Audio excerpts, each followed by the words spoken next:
پورا باٹلا لے لو پانی. الحمدللہ رب العالمین والعاقبۃ للمتقین والصلاۃ والسلام علی سید الانبیاء والمرسلین وعلی آلہ وصحبہ اجمعین. اعوذ باللہ من الشیطان الرجیم. بسم اللہ الرحمن الرحیم. لقد كان لكم في رسول الله أسوة حسنة. وقال رسول الله صلى الله عليه وسلم إن عالم النكاح بركة أيسره أمورا أو كما قال عليه الصلاة والسلام.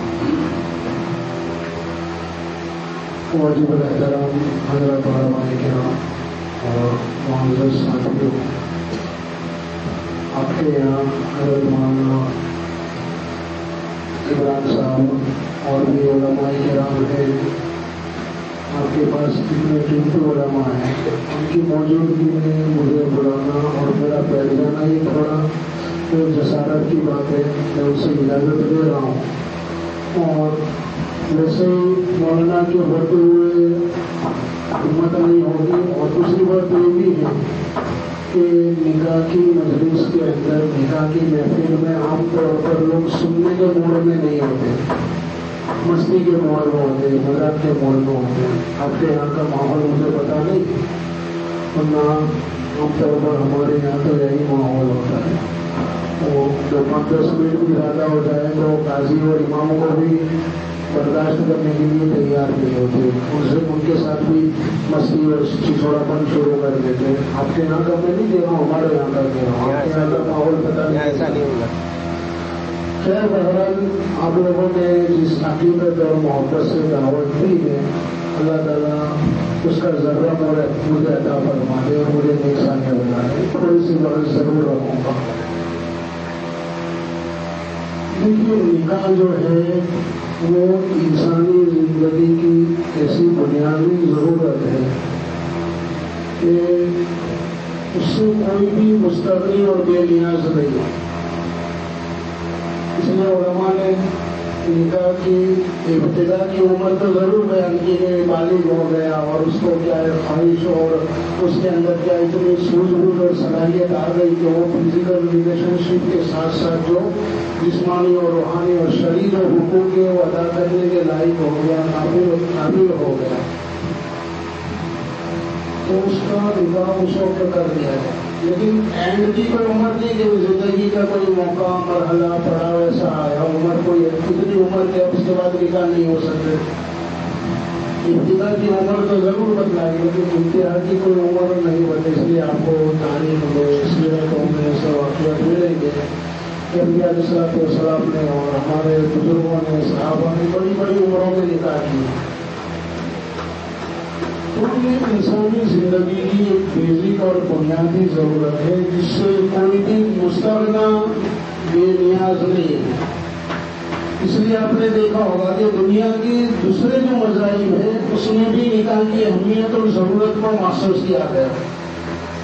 ان کے نکاح کے طریقے الگ ہو سکتے، غلط ہو سکتے، ہم سے ہٹ کر ہو سکتے، لیکن نکاح کی ضرورت کو بھی مانتے ہیں. بلکہ اس سے بڑھ کر آپ سوچیں کہ ایسے لوگ کی جو آوارہ گردی کرتے ادھر ادھر لوگوں مارتے ہیں، غلط کام کرنے والے لوگ بھی کبھی یہ نہیں چاہیں گے کہ ان کی نسلیں ناجائز طریقے سے ہوں. تو بھی جب نسل کی بات آتی ہے، اولاد کی بات آتی ہے، تو بھی یہ چاہتے ہیں کہ اولاد جائز طریقے سے ہونی چاہیے، نکاح سے ہونی چاہیے. تو نکاح انسانی زندگی کی بہت ہی اہم اور بنیادی ضرورت ہے. اور آپ نے ایک بات کتابوں میں مسئلہ بھی پڑھا ہوگا اور سنا ہوگا ہمارے پڑوسی کو کہ جو چیز جتنی زیادہ ضروری ہو اللہ تعالیٰ نے اس کو بالکل عام اور سہل بنایا ہے. جیسے پانی انسانی زندگی کی بنیادی ضرورت ہے، اس لیے اللہ تعالیٰ نے پانی کو اتنا عام بنایا کہ ہر کوئی پانی پی سکتا ہے. اس لیے پانی پر علماء نے مسئلہ لکھا کہ پانی کا کاروبار کرنا بالکل جائز ہے، لیکن اس کو اتنا مہنگا بنانا کہ عام دسترس سے باہر ہو جائے، غریب آدمی خرید نہ سکے، غریب آدمی پی نہ سکے، اتنا مہنگا پانی بیچنا منافع ہے. بیچ ضرور سکتے ہیں لیکن وہ عام معمولی قیمت ہونی چاہیے. ہوا ہے، پانی ہے اور زندگی کی جو بنیادی ضروریات ہے ان تمام ضروریات کو اللہ نے عام بنایا، آسان بنایا. ہر کوئی اس کو حاصل کر سکے، ہر کوئی اس سے فائدہ اٹھا سکے۔ ہم لوگ نمازوں میں ایک سورت پڑھتے ہیں، آرائے الذی یکذب بالدین فذلک الذی یدعو الیتیم۔ کیا تم نے دیکھا نہیں کہ آدمی جو دین کو چھوڑ رہا ہے، فذلک الذی یدعو الیتیم، یتیموں کو دھکے دینے والا آدمی، ولا یحض علی طعام المسکین، کبھی کسی مسکین کو کھانا کھلانے کی کسی کو خود تو نہیں کھلایا، کسی کو بھی ترغیب نہیں دی۔ فویل للمصلین الذین هم عن صلاتهم ساہون، ایسے نمازی کے جو نماز کے معاملے میں لاپرواہ ہے، غافل، الذین هم یراؤون ویمنعون الماعون۔ میں یہ بات بھی مدعے پر میں بات کرنا چاہتا ہوں، الذین هم یراؤون ویمنعون الماعون۔ نماز پڑھی نہیں پڑھی وہاں تو دکھ رہا، غفلت کے باوجود بھی دکھ رہا کر رہا ہے۔ ویمنعون الماعون، یہ چیز میں آپ کے سامنے بتلانا چاہتا ہوں۔ جو انسانی زندگی کی بنیادی چیزیں اس سے بھی لوگوں کو روکتا ہے، لوگوں پر مشکل بنا رہا ہے۔ نمک کی، آٹے کی، ہمارے ماں بہنوں کے یہاں، ہمارے معاشرے کے اندر نمک کھل گیا تو دکان پر جانے کو بازو والے کے یہاں سے تھوڑا سا نمک مانگ لیا، آٹا تھوڑا سا آٹا دینا مانگ، اچار تھوڑا سا مانگ لیا۔ ایسی بنیادی چیزیں جو عام طور پر گھروں میں رہتی ہیں اور عام طور پر اس کی ضرورت پڑتی ہے، آدمی اس وقت کم دکان پر نہیں بھاگتا ہے، بلکہ اڑوسی پڑوسی کے وہاں سے تھوڑا سا آٹا دے دو، تھوڑا سا دہی دینا، دہی جمانا، دودھ تھوڑا سا پھول دے۔ ایسی چیزوں کو میدا کرنا، مشکل کرنا، روکنے والا، اس پر سخت رہی۔ فویل للمصلین، ہلاکت کی بات اللہ نے کہی، بربادی کی، تباہی۔ میں اسی چیز کو نکاح کے ساتھ جوڑ کر سمجھتا ہوں اور آپ کو بھی سمجھانا چاہتا ہوں کہ نکاح بھی ایک ایسی عام ضرورت ہے معاشرے کی، ہر کسی کو ضرورت ہے۔ کوئی چاہتا ہے کہ بچے اس کے یہاں بچے ہو گئے، ان کو بھی پڑھے جائیں تو اللہ اولاد ہو رہے، ان کی شادی نہیں کرنی ہے اور ان کو ایسے پٹک چھوڑنا ہے۔ بیٹی کی بھی فکر ہوتی ہے، بیٹے کی بھی فکر ہوتی ہے، وہ کرتا ہے جیسے جیسے بچے بڑے ہونا شروع ہوتے ہیں پھر سوال ہوتی ہے، وہ ان کا نکاح کرنا ہے۔ نکاح کو مشکل بنانے والا، مہنگا بنانے والا، رسومات، طریقے ڈال دیے، مہنگائی ڈال دی، اس کو مشکل بنا دیا، فضول چیزیں اس کے اندر داخل کر دی، تو میں سمجھتا ہوں وہ بھی اس وعید کے اندر داخل ہے، ہلاکت کی، تباہی کی وعید۔ لیکن مسلم شریف کی ایک مشہور روایت، حضرت سلمان فارسی رضی اللہ تعالیٰ عنہ کی بڑی مشہور روایت ہے۔ ایک مرتبہ کچھ لوگوں نے، مشرکین نے، بعض روایتوں میں مشرکین نے پوچھا ان سے، بطور استہزاء پوچھا، مذاق کے طور پر پوچھا، کوئی علمکم نبیکم صلی اللہ علیہ وسلم حتی الخلاف، کہ تمہارے نبی صلی اللہ علیہ وسلم تم کو بیت الخلا میں جانے کا بھی رستہ سکھلاتے، طریقہ سکھلاتے۔ سوال پوچھنے کے انداز میں ایک حقارت ہے کہ تعریف تو آپ یہ کہہ رہے ہیں کہ امام الانبیاء ہے، اتنے بڑے نبی ہیں، نبی آخر الزمان صلی اللہ علیہ وسلم، اور طریقہ استنجا میں کیسے جانا، پہلے کون سا پیر داخل کرنا، پھر کون سا پیر داخل کرنا، نکلنے کے وقت کون سا، اور قبلہ کی طرف منہ کرنا، نہیں کرنا، کیسے استنجا کرنا، ایسی چھوٹی چھوٹی چیزیں جو بظاہر نعوذ باللہ آپ کے اسٹیٹس، آپ کے مقام کے خلاف ہے، تو کچھ لوگوں نے بغیر سے حقارت، حقیر سمجھتے ہیں، معمولی سمجھ کے کوئی سکھانے کی چیز ہے، استنجا میں جانے کا طریقہ کوئی سکھانے کی چیز ہے، یا قبلہ کی طرف رخ کرنا، نہیں کرنا، یا ٹھیلے سے استنجا کرنا، یا کس طرح استنجا کرنا، یا کتنی انگلیوں سے استنجا کرنا ہے نا، ہمارے پاس یہ سارے طریقے ہیں، دنیا کے کسی مذہب میں یہ ساری چیزیں نہیں ملیں گی، ہمارے پاس ہے۔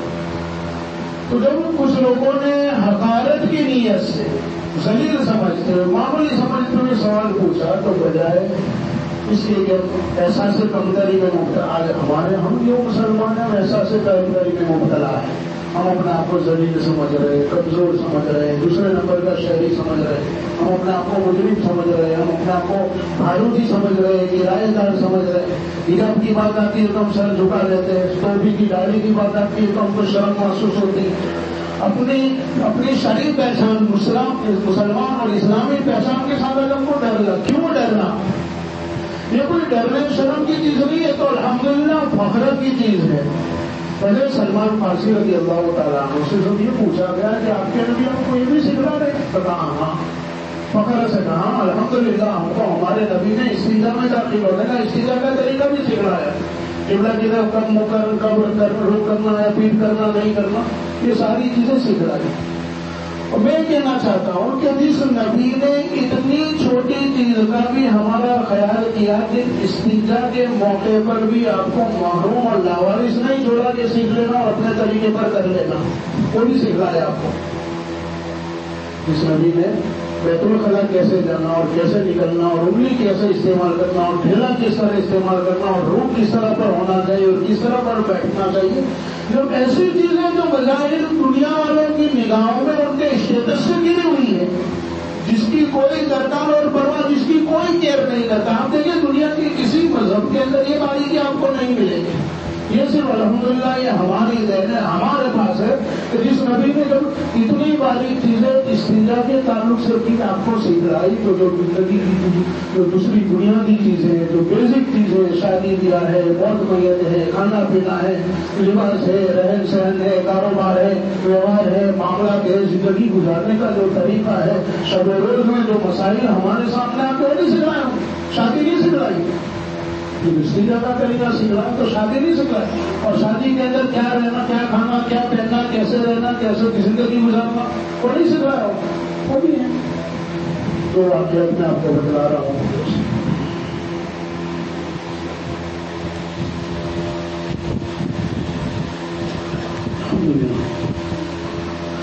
اللہ کے رسول صلی اللہ علیہ وسلم کے دو بہت ہی قریبی صحابی، ایک حضرت عبدالرحمن بن عوف رضی اللہ تعالیٰ نے، تمام کے نام سنا ہے، سفر حضر کے ساتھی عشرہ مبشرہ میں سے ہیں، مہاجرین میں سے ہیں، سابقین اولین میں سے ہیں۔ زندگی اللہ کے رسول صلی اللہ علیہ وسلم کے لیے آپ نے وقت وقت کی کپا دی۔ ان کا نکاح ان حالات میں ہوا کہ اللہ کے رسول صلی اللہ علیہ وسلم کو بھی پتا نہیں تھا۔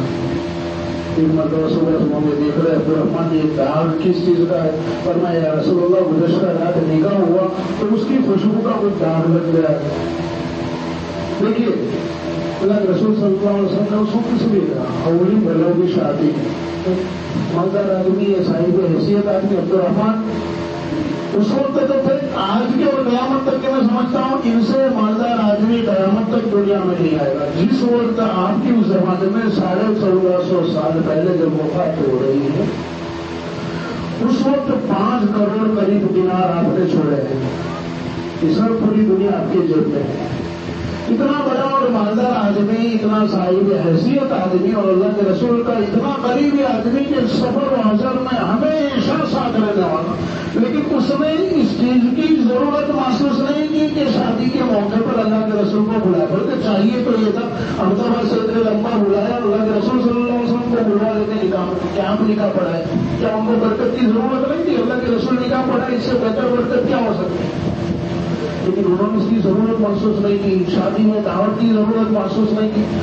ادھر پیارے آقا جناب محمد رسول اللہ صلی اللہ علیہ وسلم کی یہ شادی، شفقت اور اخلاق کہ کوئی ناراضگی، تان تشنی، شرم نہیں آتی، ہم کو بھول گئے، ہم ہوتے تو پیچھا نہ چھوڑتے۔ ہمارے یہاں پہ کہاوت ہے کہ جب تک کوئی 2-4 لوگ ناراض نہ ہو شادی پوری نہیں ہوتی، تو شادی ادھوری ہے جس میں 2-4 رشتے دار ناراض نہ ہو، ایک موقع پر ناراض ہو جائے، اگر دولے کو اور گھر والوں کو انسانوں کو ٹینشن ہے تو ان کو سمجھا کر، یہ میرے یہاں کی بات کر رہا ہوں، یہ معاف کرنا آپ کے یہاں کی بات نہیں ہے۔ میں بات یہ کر رہا ہوں کہ دیکھیے یہ ایک نکاح اللہ کے رسول صلی اللہ علیہ وسلم کی آپ کی اپنی حیات کا موجودگی کا کہ اتنا قریبی صحابی اس کے نکاح ہو رہے، اللہ کے رسول کو دوسرے دن پتہ چل رہا ہے، اور وہاں آپ نے بھی کوئی ناراضگی، کوئی تانا تشنی کچھ نہیں، صرف ایک آدمی حیثیت والا آدمی، مالدار آدمی، دعوت کرنا، ولیمہ کرنا، بکری دوا کر دینا۔ جیسے ایک اور واقعہ مسلم شریف میں حضرت جابر بن عبداللہ رضی اللہ تعالیٰ، دیکھیے دونوں کتنے قریبی، وہ مہاجر سفر و حضر کے ساتھی عشرہ مبشرہ میں سے، جابر بن عبداللہ خادم ہے اللہ کے رسول صلی اللہ علیہ وسلم۔ ایک مرتبہ مزاحیہ انداز میں اللہ کے رسول صلی اللہ علیہ وسلم پوچھا، جابر شادی وادی کی کہ نہیں؟ اللہ کے رسول صلی اللہ علیہ وسلم پوچھ رہے، جابر شادی کی؟ کہاں ہے رسول اللہ کا کی شادی؟ کس سے کی؟ کہا رسول اللہ مدینہ منورہ کی رسول اللہ بیوہ ہو رہا ہے تو اس سے شادی کی۔ اللہ کے رسول مزاحیہ آتا ہے، مطلب کہ کسی باقی سے کرے گا، آج